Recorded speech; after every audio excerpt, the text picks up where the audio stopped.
Творческого всем времени. И, кстати, с Днем Изобретателя сегодня всех. Значит, антибряк я придумал свой.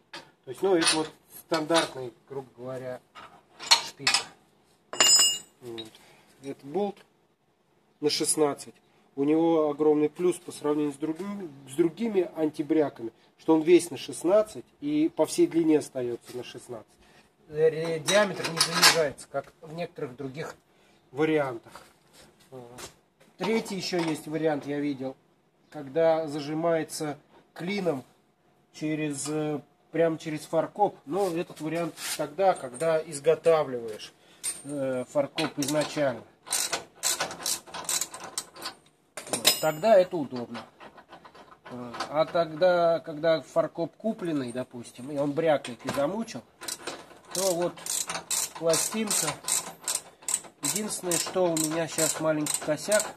Вот на этом болте резьба до конца не прорезана, его чуть-чуть не хватает. Ну, я это, в принципе, очень быстро уберу, этот люфтик. Ну, или прорежу резьбу, или заменю болт. Но я к нему вот сейчас уже шайбочку приделал.